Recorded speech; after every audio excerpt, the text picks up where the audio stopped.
Hey everyone, welcome back.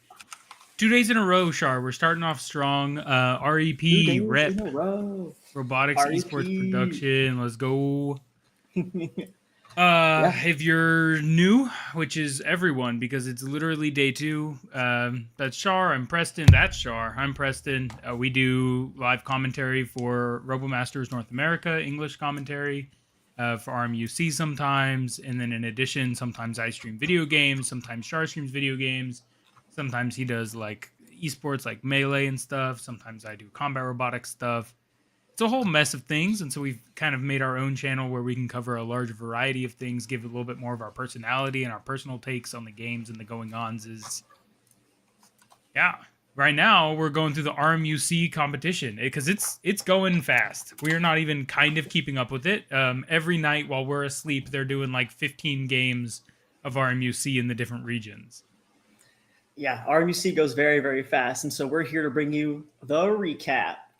See what I did there? See what I did there? Hey, Because I that's the liked it. name of the I segment. liked it. We need to do a version of the logo that like animates, opens up with the like it's just I was REP and then it working on opens that. up. Yeah, I love it. Yep, yep. We have the same idea. I was working on it, and then I was like, this is hard to do in Canva, so I'm gonna do this later in like a different software made better for it. A little more legit. I got you. Very cool, very cool. Well, I've got one queued up for us today. Yesterday, if you missed it, go check out the VOD. You can look at it on our YouTube. You can look at past broadcasts on our Twitch. It was a great game. I don't want to spoil too much, but both teams were extremely competitive. 5v5 RMUC. Shaur and I are catching up on all the rules changes because there's been a lot. RMUC looks very different than it has in the years past, which to me is refreshing. I mean, there were huge changes back in like 2017, 2018. This is the 10th year of RoboMasters, and those first 5 years, I feel like they were changing the game drastically. It was still very reminiscent of like a Vex or a First Robotics, where they had to like climb a pole and go upstairs and like type in numbers on a numpad or something. Um, and now the game has kind of stabilized over the last 3 or 4 years with the gold cubes and the silver cubes, and they add small things, impressive things like darts and changing the receptacle. But I feel like they're kind of fine tuning the game, trying to find an esport balance, kind of like a game where each team has a pretty fair shot of winning, and one team doesn't just run away with it in the first 30 seconds. So we've Yeah, only watched absolutely. one game this season, but Yeah. we'll see. Yeah. So far, like you were saying, Preston, the game has really felt like it's a lot more approachable, and I've liked a lot of the changes they made for RMUC. And so yeah, I'm excited to see some more games, see how the strategies change, and maybe we get to see a little bit more of some like mismatched teams as well. I think it's gonna be interesting to see how does it fit when you have a team that's significantly worse than one. I kind of want to see how that rule set benefits slash hinders here. If there's still snowballing available, if it's a little bit slower pace just by the nature of the field design. Yeah. Yeah, you want to hop right into it? Yeah, let's hop right in. Here we go. We'll do our best to translate a lot of the text between Google Lens and then just our experience with RoboMasters. We're pretty good at guessing what things say. You see the giant drones being brought on the field. Goodness gracious. Yep. For Uh, those who are not aware of RMUC, you have a couple of different robots to work with that are not just the standard, the Sentry, and the Hero. You also get this really large drone, which is kind of like a power up or like a buff. It doesn't really count in your normal lineup. It doesn't really work the same way as others do. You kind of pay for it to unlock the ability to use it, and then it's up for a little bit until until all of the coins that you were using for it are gone, and then you lose it for a little bit. Similarly, you also have access to the Engineer, which is another robot you don't get in RMNA. The Engineer, what it does, it's able to pick up these cubes, and it's all of your econ, as opposed to waiting for, oh, I need to like sit, instead of like waiting for time to get money, you have to actually actively invest in your econ, which is a different kind of thing, as opposed to the RMNA format. we can see the team profiles here in Chinese, something we've talked about that we want to do for RMNA coming up in June. If you want to check out the North American and just frankly a lot of the international teams, RoboMasters North America on Twitch and YouTube is where that will be streamed. Ooh, all right. So very rectangular hero, which is becoming less common, right? I feel like as years have gone on, more and more robots have gone to a square shape profile. I am liking, I mean, we pointed out the wheelie wheels on the standard yesterday. I saw a pair on that hero as well. Those tiny little wheels, sometimes they're facing with their axis perpendicular to the floor, which helps them when they get stuck against walls and corners to not get stuck. But these are wheels where the axis is actually parallel to the floor, meaning that as the robot tips, you'll see it catch. You can see some of those bumper wheels now on the sentry of the blue team. Reminder that that robot is fully autonomous, so the more bumper wheels, the better, in my opinion. Yeah, it's a really, really good point out as well. Looking at these two teams, the red team is Shenzhen University of Technology, which they just popped back up as soon as I said that, and the blue team is Guangzhou City Polytechnic University.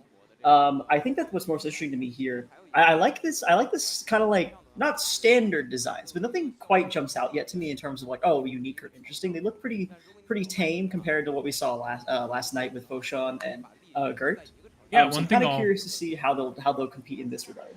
One thing I'll point out on Shenzhen technical side is their two standards are running different drive systems. So one standard was Omni Wheel, one standard was Mechnum.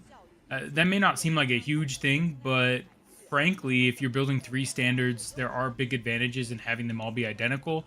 But from an engineering innovation and team over the long perspective, being able to try out different robots and have different platforms to build and design differently is also a huge plus to the team and also a great motivational factor. I know as a hardware team lead, it was always really encouraging to the students that I was working with when they got to do a large portion of design and it wasn't just a really small iterative improvement. So No, I think that's fair. I will say though, on the software side, I kind of go the opposite direction. It is nice to be able to slowly iterate on a design that's not going to change very much, so you don't have to completely reprogram everything. But I get that from the hardware side. Oh, look at that sentry! Actually, a thing to point out: yesterday we didn't see any two-barrel sentries, so this is the first two-barrel sentry we're seeing in RMUC regional that we're even watching, and that's going to be on the Guangzhou side. So it'll be interesting to see how this works. It kind of looks similar to like the Hydra formation that University of Washington has here at RMNA.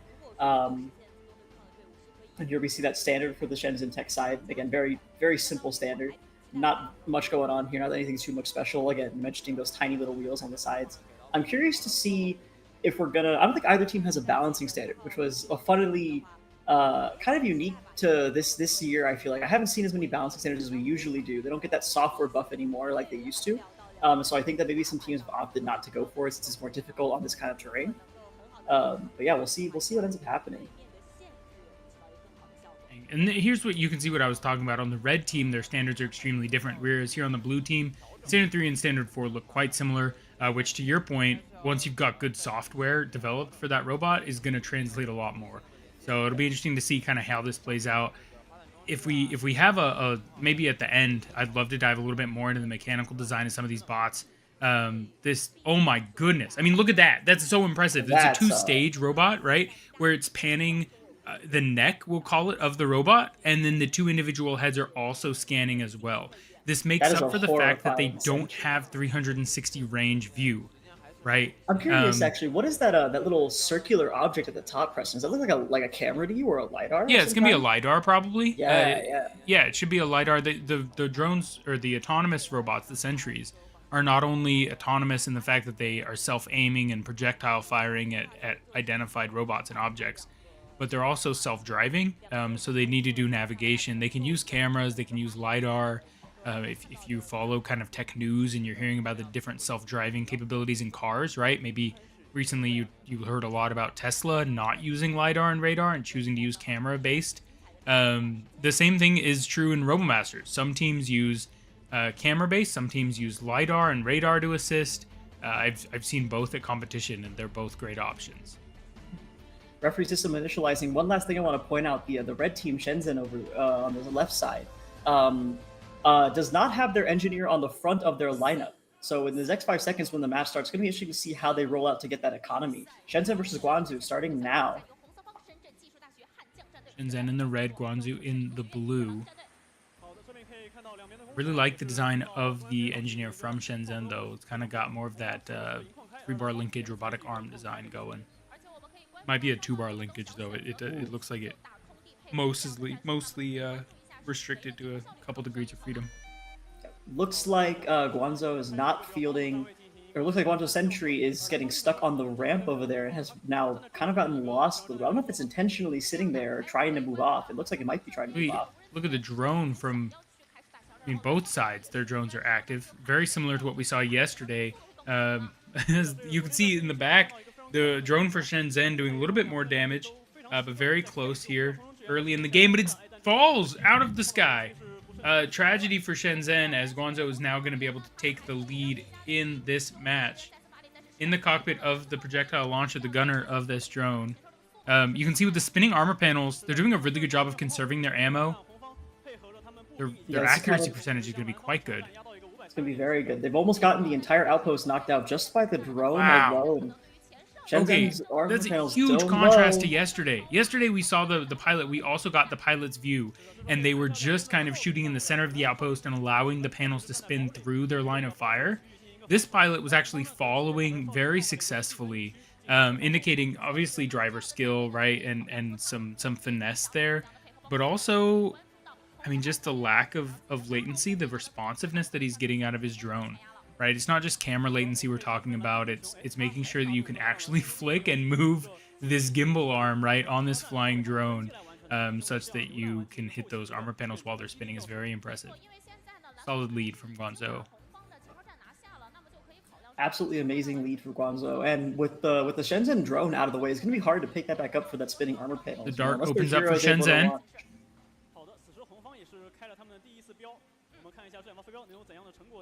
Are they gonna fire anything? Do it. Here it comes. So much suspense. Oh, there's one. Hey. Oh my goodness, it hits!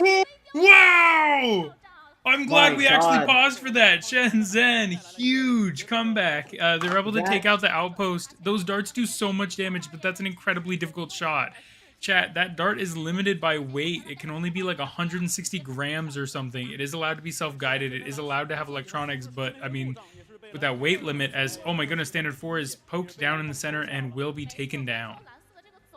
Yeah, absolutely crazy intercontinental ballistic missile play by Shenzhen right there. Like, truly heat-seeking over there. Able to grab the outpost, and this is now an even game. I truly could go either direction. Both are low on econ. Both engineers haven't been able to provide the amount of econ that the teams are necessarily looking for at the moment.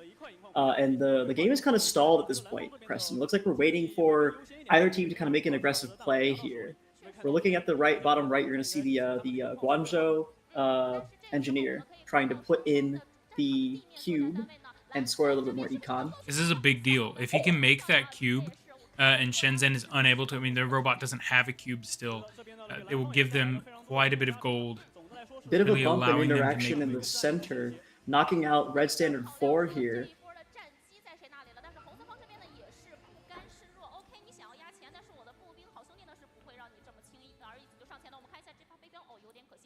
We're seeing some hero shots getting lobbed in from Shenzhen University now. The dart open? Oh my goodness.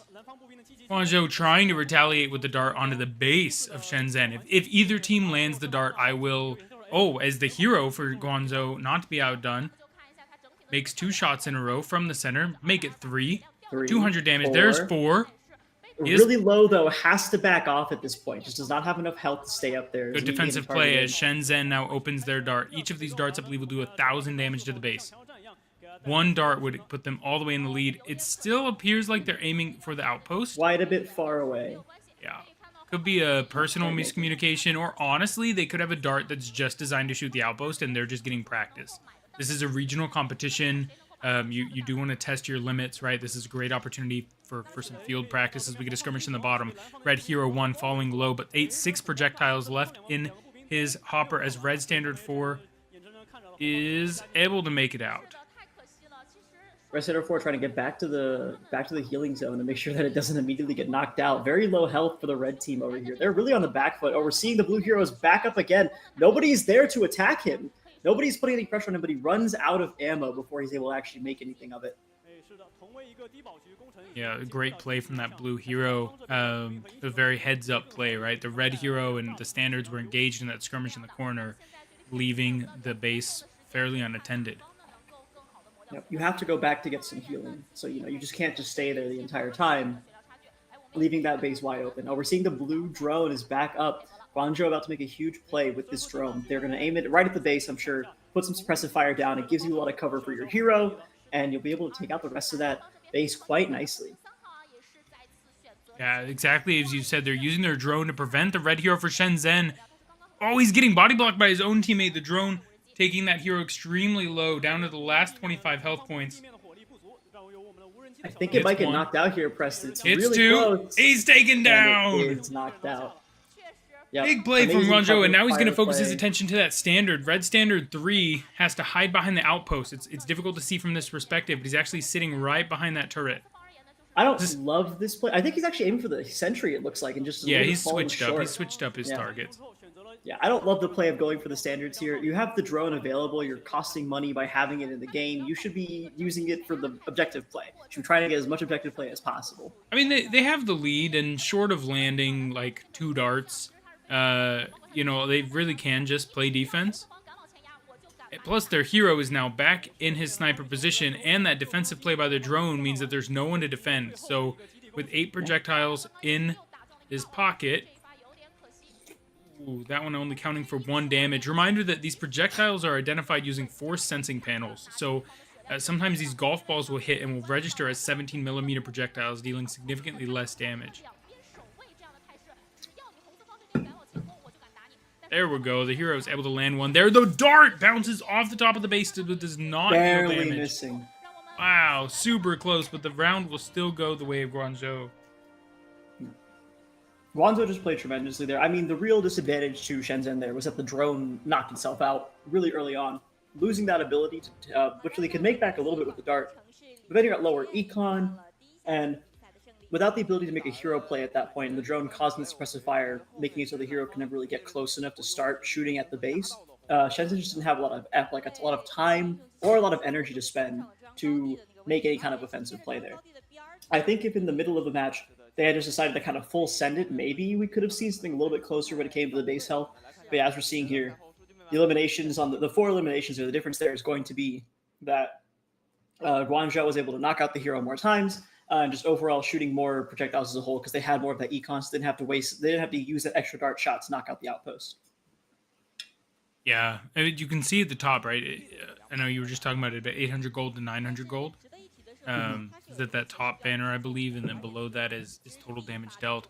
Both teams extremely low econ. This is what we see in regional competitions and sometimes with international teams.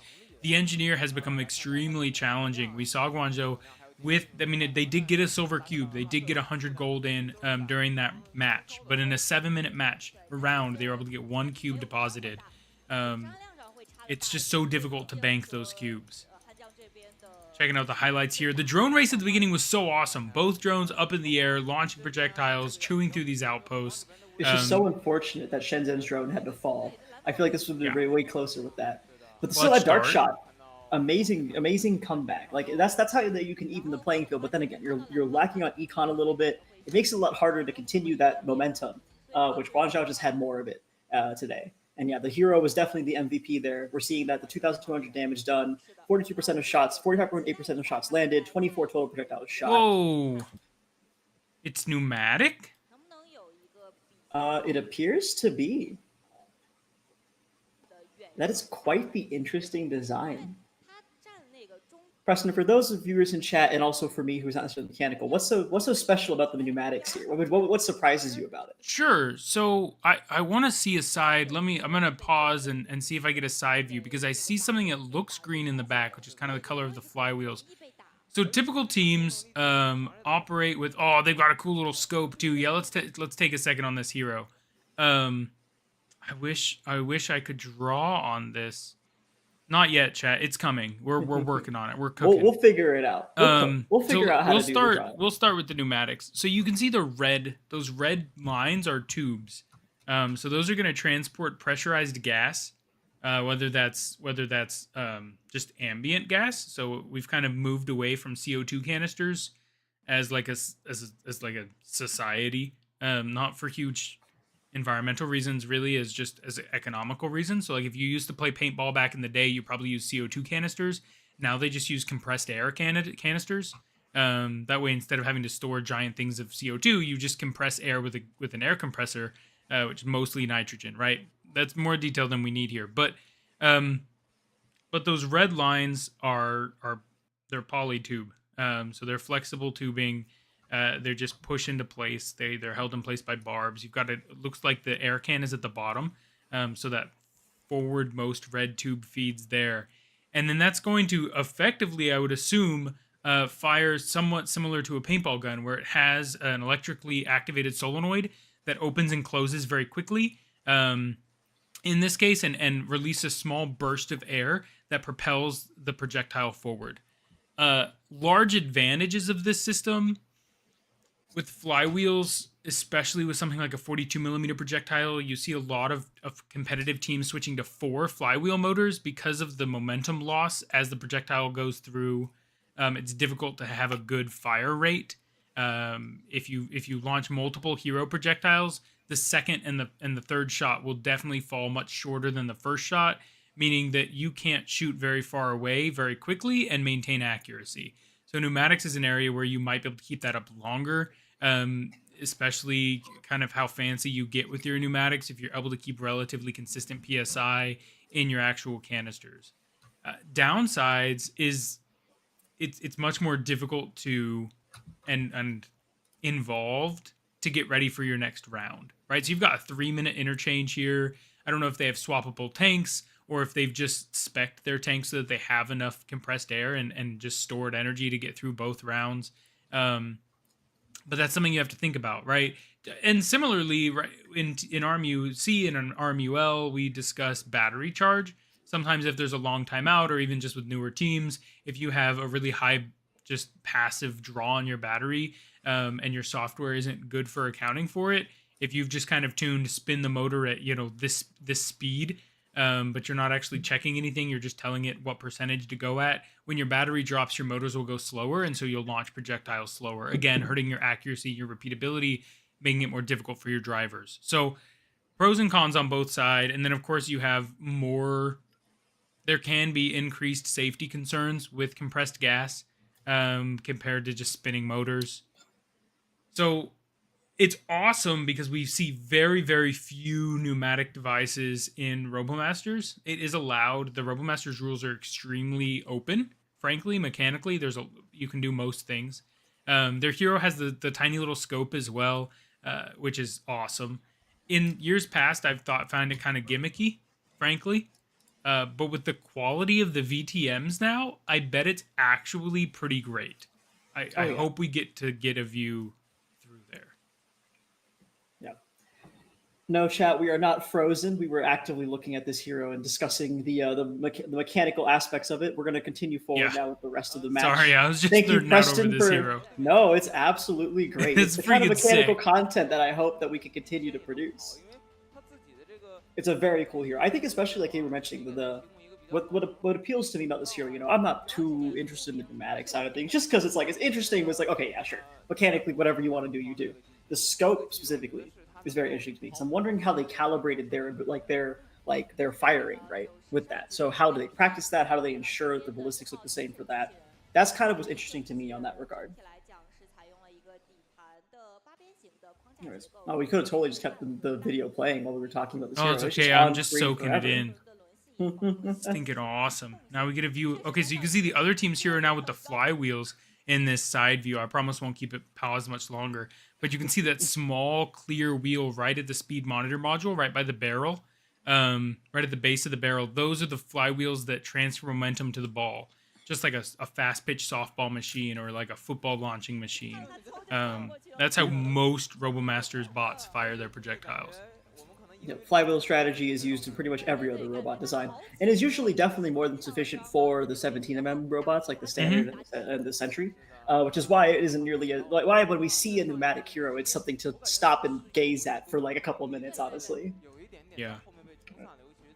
Looks like the same rollout strategy for the Shenzhen team. Not changing anything up. I do think that their engineer not making it to the center island as fast might have been at least partially responsible for a lower econ rate. But again, I think the dart was more important, like the dart shot required versus the ability to just use the drone fully. So we'll see if that really changes much here. Guangzhou, on the other hand, opting for the same rollout, engineer in the front with the Sentry at the top right as well. Sentries did not get a whole bunch of play last round. The red Sentry on Shenzhen's side kind of was just stuck in the corner, got shot at by the drone a little bit, didn't really do too much in terms of being able to defend the base. And the blue Sentry got stuck on a ramp for a little bit. And I didn't quite see where it traveled afterwards. We'll keep an eye out for those two this time a little bit better. And yeah, we're just waiting for everything to be all good on the teams. Looks like we have a slight technical timeout here.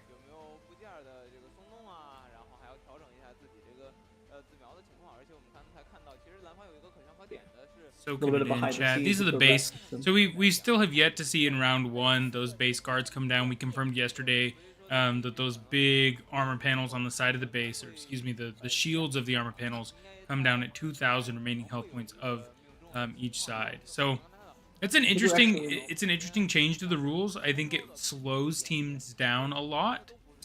You can't the Zerg Rush strat is gone. You can't just take down the sentry and then run in there with level 10 standards and melt the base.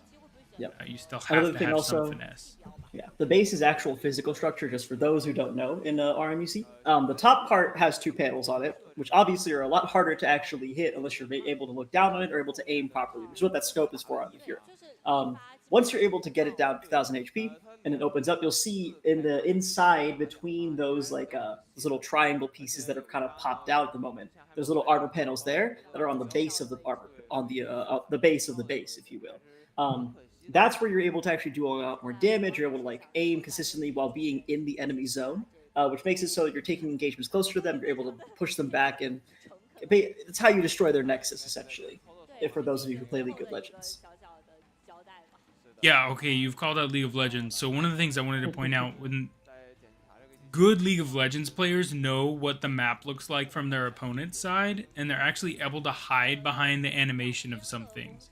So, for example, they'll place wards in the Baron pit such that the other team, when they look in the Baron pit, the ward is directly behind the Baron, which is a monster. It's a boss in the game. So that if they try to click on the ward to clear the ward and destroy it, they'll accidentally click on the Baron and start the Baron encounter instead. Kind of awesome. Very That sounds really similarly cool. here, I loved that standard kind of had the map awareness to understand how to hide behind and keep the outpost, the dead outpost, in the line of sight in between himself and the drone in round 1. And you did call out that the drone pilot also had the heads up, kind of gamer sense to switch over and start firing at the sentry. Could have fired at the base. We'll see if either team is able to take those shields down as they close back up for round 2 in this best of 3. All right. Referee system initialization. Funny story, actually. We've recently changed the English translation of these slides. We had a whole discussion about it last night at some point after our podcast session. So it's going to be really fun to read those, hopefully this time. In 1, we are off to the races.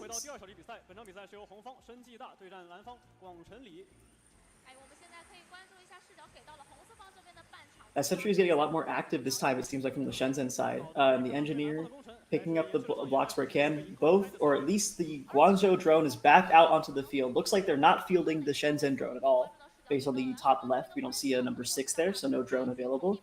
This is going to put them at a slight disadvantage, but I guess this time you're not spending the extra econ on the drone. Maybe you do 2 dart shots, and that's enough for you. They've put 8 hero projectiles early, both sides actually. As we see Guangzhou repeating their excellent accuracy from round 1. Their drone making quick work of this outpost. I mean, by the time I'm done with this run on Sentence, that outpost is down to half health, which is very impressive. Goodness, I mean, there's nothing they can do. So you're not allowed to fire projectiles at the drones. There isn't really a counterplay against the drone, other than the drone itself being mechanically difficult, in-game expensive, and somewhat limited in maneuverability. Right? It's on a wire. It's not allowed free roam of the map. Yeah. The outpost will go down, meaning the base is now vulnerable to any kind of attack from above. And given that we had those hero projectiles, I'm sure we'll see the blue hero trying to get up onto that center stage again and take those shots. But currently, red controls the center. It is not looking like they're going to let it go anytime soon. The sentry for the red team actually playing extremely aggressive here, helping hold that center point. As the blue team makes the jump, sneaking around. Let's see what they're able to get from making that jump. As the dart, it connects. Doing That's 200 1 dart shot. Wow. They can do 1 more. 750 damage to that outpost. Excellent job from Shenzhen. They're launching another one. Oh my goodness. 2 shots knocking out the outpost. And that's immediately, now we're at an even game again. again, that dart is the equalizer between the drone. If you're able to get those dart shots landed on either the base or the outpost, it's a lot of damage. 750 for the outpost, 1,000 for the base. It's able to get 3 dart shots on the base, and you have it completely exposed to all your other robots. It's essentially a done deal at that point. Blue Standard 4 has survived a long time in the back of the base. Let's see if he's able to get out as Red Standard 4 continues to chip him down. It will let him get away with just one shot left. He's going to go across Red Standard 3. Red Standard 3 does not notice him, though, and lets him just get back to base. All right, Guangzhou not to be outdone, opening up their dart. Let's see if they're able to make a hit. Extremely close. First one goes a little bit far to the left. Second one going down. Barely misses again. It hits the top of the base, but doesn't count as a projectile. Hero 1 for the blue team, doing a lot of damage, but he gets taken out. Good defense from Shenzhen. They need to make a push, though. They need to get some damage done. Blue Standard 3 holding the center.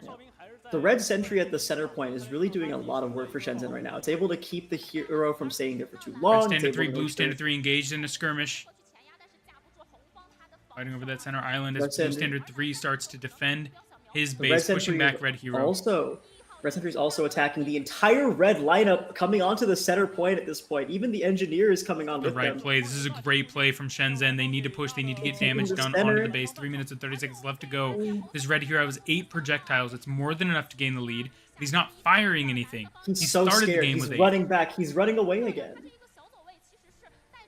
And he should be scared. This drone really whipped up on him last game. The blue drone now starting to unleash, trying to ignore the engineer. The engineer doing a good job body blocking.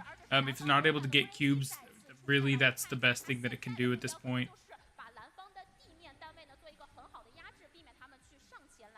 I wonder if the hero for Shenzhen is malfunctioning. They have no gold. They really need to utilize those 8 projectiles they've already put into their hero. Both dart launchers opening.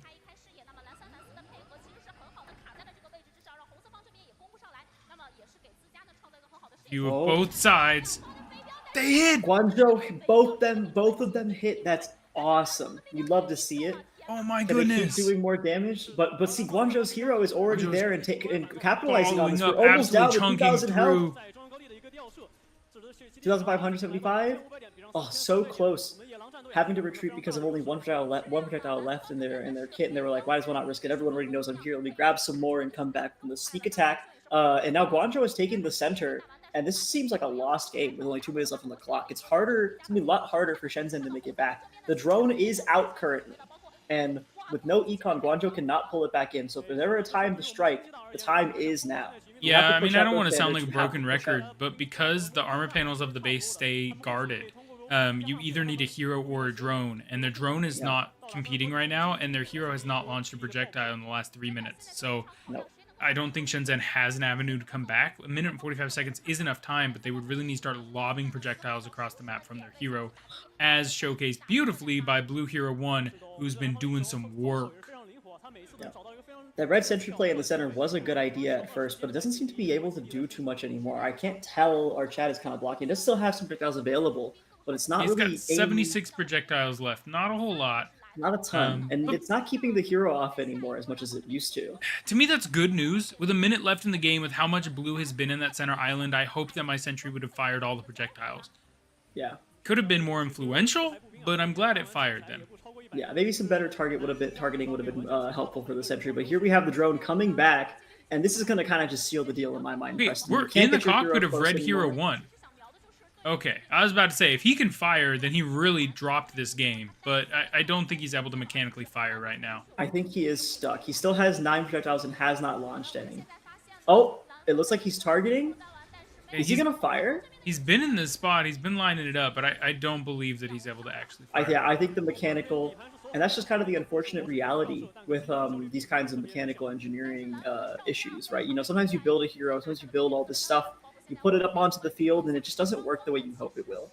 And that's the unfortunate reality of doing engineering competition and also an esport, right? We can't patch your champion midway through. Your champion isn't always going to be guaranteed to work like it would in a video game. You have to make it as robust as possible, and sometimes that's part of the game as well. With only 12 seconds left on the clock, base on the red side is exposed. Guangzhou will definitely take that's this. so There's kind cool. of no way back. Look, the icon changed on the health bar of the Yeah, base. to show that the base is open. I like that. Yeah, that's awesome. That was a Good radar job, sweep. took We haven't long talked journey. all about the radar. Come back on Wednesday. We'll talk to you all about the radar. Today's game is all about those heroes, though. Yep, Today's day is and all those about the darts. darts. Today's the dart game for sure. If dart's not the MVP, I will riot. That was 2 shots landed by the Shenzhen dart. The dart, no, 3 total. Three 2 on the shots landed by outpost, 1 on the Shenzhen. base. Basically, all of the objective advance that they had, right? Like the only Yep. progress they made in that game was their dart. Their drone was offline, their hero was offline. The standards are really not there to push the game objectives. 3 darts landed, absolutely incredible. One dart from the side of Gojang, which is also really cool. 0 hero projectiles launched for Shenzhen. I don't think that's overcomable. Like we said, if you don't have a hero, you have to have a good drone. If you don't have either, you're not really gonna progress. Also great to see the blue team making a little bit more econ, getting a bit more gold in. Last round they had 900. This round they've made 1041. Seems like a weird number. Sorry, I don't know if you know how they get a single gold, but they somehow did. That's a great question. Maybe there's some sort of economy exchange for knocking out specific parts of. I don't know. I don't That's know. a great question. Not how I thought that No clue where worked. they got the extra gold there. They found a lucky penny on the ground. That would be my guess. Their drone is so good at taking down outposts. And I really thought Shenzhen had a chance here early.